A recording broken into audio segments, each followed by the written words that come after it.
Praise the Lord. ஆண்டவர் ரட்சகருமாகிய இயேசு கிறிஸ்துவின் நாமத்தில் உங்களை வாழ்த்துகிறேன். சந்தோஷமா இருக்கிறீங்களா? கர்த்தர் உங்க கூட இருக்கிறார். முதல்ல இதை நீங்க விசுவாசிக்கணும். என் கூட ஆண்டவர் இருக்கிறார், அவர் என்னை நடத்துகிறார் என்று.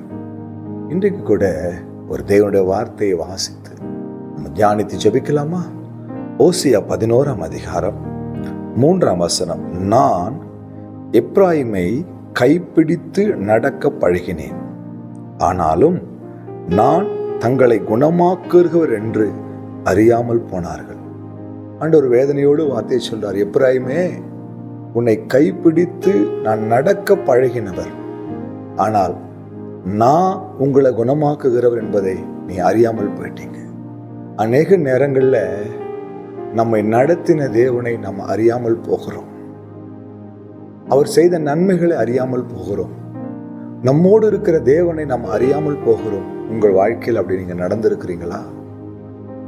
எத்தனையோ நேரங்களில் உங்களுக்கே தெரியாம அவர் சத்ருவின் கையிலிருந்து உங்களை தப்பு வைத்திருக்கிறார். எத்தனையோ நேரம் பெரிய பெரிய ஆபத்துகளை விபத்துகளிலிருந்து உங்களை காப்பாற்றி இருக்கிறார். எத்தனையோ பெரிய வியாதிகள் உங்களை சத்ரு உங்களுக்கு எதிராக கொண்டு வந்த போது, எனக்கு எதிராக கொண்டு வந்த போது அவர் பரம வைத்தியராக இருந்து நம்மை குணமாக்கி இருக்கிறார். அப்போதெல்லாம் இதை எனக்கு ஆண்டவர் செஞ்சாருன்னு நீங்க நம்பி இருக்கிறீங்களா? அவருக்கு நன்றி சொல்லியிருக்கிறீங்களா? அப்படின்னா என்ன அர்த்தம்? அவர் அறியாமல் போகிறோம். இன்னைக்கு நம்ம வாழ்க்கையில நடக்கிற நன்மைகளுக்கும் அற்புதங்களுக்கும் அநேக நேரங்களில் மனிதனை கை காட்டுகிறோம். அவர் தான் எனக்கு இந்த அற்புதம் செஞ்சாரு, அவர் தான் எனக்கு கொடுத்தாரு, அவர் இல்லைன்னா இன்னைக்கு நான் இல்லை, அவரால் தான் இந்த உயர்வு, அவரால் தான் இந்த பதவி, இப்படி சொல்லுகிறோம். ஒன்றை தெரிந்து கொள்ளுங்க, கைப்பிடித்து நடக்க பழகினவன் யாரா இருக்க முடியும்? ஒரு தகப்பன் தன் பிள்ளையுடைய கையை பிடித்து நடக்க பழகுகிறார். அதே போல கைப்பிடித்து நடத்தின அந்த தேவன், அவர்தான் என் வாழ்க்கையில எல்லாவற்றையும் செய்கிறவர். என்னை குணமாக்குகிறவர், என்னை உயர்த்துகிறவர், என்னை தப்புவிக்கிறவர், என்னை மேன்மைப்படுத்துகிறவர், என்னை ஆசீர்வதிக்கிறவர், என்னை பெருக செய்கிறவர், எல்லாமே அவர்தானே நாம் அறிந்திருக்கணும்.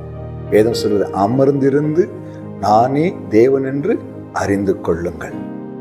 நம்ம ஆண்டவர் அறியாம இருக்கிற வரைக்கும் நம்மால அவர் கையிலிருந்து பெரிதான ஒரு அற்புதத்தையோ விடுதலையோ நன்மைகளை பெற்றுக்கொள்ள முடியாது. வேதம் சொல்லுது, சாமுவேல் இன்னும் கர்த்தரை அறியாதிருந்தான்.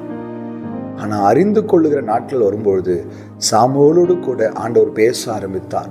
சாமுவேல் வாயிலிருந்து வந்த அத்தனை வார்த்தைகளையும் கர்த்தர் உறுதிப்படுத்தினார், அந்த வார்த்தைகளை கனப்படுத்தினார், அப்படியே செய்தார். நீங்களும் நானும் ஆண்டவரை அறிந்து கொள்ளும் பொழுது ஆண்டவர் நம்மை கொண்டும் பெரிய காரியங்களை செய்வார். நம் கையை பிடித்து நடக்க பழகின அந்த தகப்பனை அறிந்து கொள்ளுங்க, அவர் அன்பை அறிந்து கொள்ளுங்க, அவர் இரக்கத்தை அறிந்து கொள்ளுங்க, அவர் மன்னிப்பை அறிந்து கொள்ளுங்க, அவருடைய தயவை அறிந்து கொள்ளுங்க, அவர் கிருபையை அறிந்து கொள்ளுங்க. இதுவரைக்கும் அவர் நமக்கு பாராட்டின நன்மைகளை அறிந்து கொள்ளுங்க. ஆண்டவருக்கு நன்றி சொல்லுங்க. ஜெபிக்கலாமா? அன்பும் இரக்கமுள்ள நல்ல பிதாவே, ஒருவேளை நாங்கள் உம்மை அறியாமல் இருந்திருந்தால் எங்களை மன்னித்தருளும். உம்மை அறிந்து கொள்ளுகிறேன், உம்மை புரிந்து கொள்ளுகிறேன், உம்மோடு கூட நடக்கிற ஒரு வாழ்க்கையை எங்களுக்கு தாங்கப்பா. இப்படி தந்ததுக்காய் ஸ்தோத்திரம். இயேசு கிறிஸ்துவின் நாமத்தில் பிதாவே, ஆமென். ஹல்லேலூயா. God bless you.